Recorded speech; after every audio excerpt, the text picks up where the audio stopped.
వైసీపీకి ఊహించని షాక్ తగిలింది. అగ్రిగోల్డ్ భూముల వ్యవహారంలో అనూహ్య పరిణామం చోటు చేసుకుంది. మాజీ మంత్రి వైసీపీ కీలక నేత జోగి రమేష్ కుమార్ ను రాజీవ్ ను ఏసీబీ అధికారులు అరెస్ట్ చేశారు. అంబాపురం అగ్రిగోల్డ్ విషయంలో కీలక నిందితుడిగా రాజీవ్ ను గుర్తించి ఏసీబీ అధికారులు అతన్ని అదుపులోకి తీసుకున్నారు. అయితే అగ్రిగోల్డ్ భూముల వ్యవహారంలో గోల్మాల్ ఏం జరగలేదని, ఎన్డీఏ ప్రభుత్వం కక్ష సాధింపు చర్యలు పాల్పడుతుందని, తన తండ్రిపై కక్షతోనే తనను అరెస్ట్ చేశారని జోగి రాజీవ్ చెప్పుకొచ్చారు. ఇంకోవైపు జోగి రమేష్ ఇంట్లో ఏసీబీ అధికారులు సోదాలు కూడా నిర్వహిస్తున్నారు. అయితే అక్కడ అందరూ కొన్నట్టే తాము కూడా భూములు కొనుగోలు చేశామని రాజీవ్ చెప్పుకొచ్చారు. అగ్రిగోల్డ్ కేసును చట్ట ప్రకారంగా ఎదుర్కొంటామని చెప్పారు. అగ్రిగోల్డ్ భూములు ఇప్పటికే అటాచ్ లో ఉన్నాయని, అటాచ్మెంట్ లో ఉన్న భూమిని ఎలా కొంటారని జోగి రమేష్ ప్రశ్నించారు. ప్రభుత్వానికి ఏదైనా కక్ష ఉంటే తనపైన తీర్చుకోవాలని, కుటుంబాన్ని టార్గెట్ చేయడం ఏంటి అని నిలదీశారు. అయితే జోగి రమేష్ పై అగ్రిగోల్డ్ యాజమాన్యం ఫిర్యాదు చేసింది. అగ్రిగోల్డ్ డైరెక్టర్లకి చెందిన భూమిని జోగి రమేష్ కబ్జా చేశారని హైకోర్టును కూడా ఆశ్రయించింది. కబ్జా చేసినందుకు రికార్డులను సైతం తారుమారు చేశారని, సర్వే నంబర్ మొత్తం మార్చేసి కొనుగోలు చేసినట్టు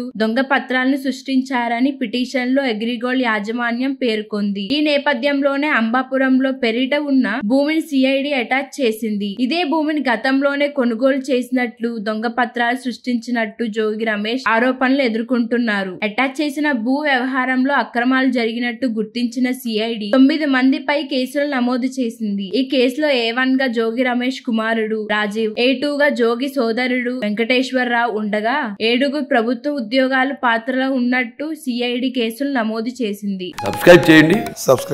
Please do subscribe to. Please like, share and subscribe to top Telugu TV. Top Telugu TV.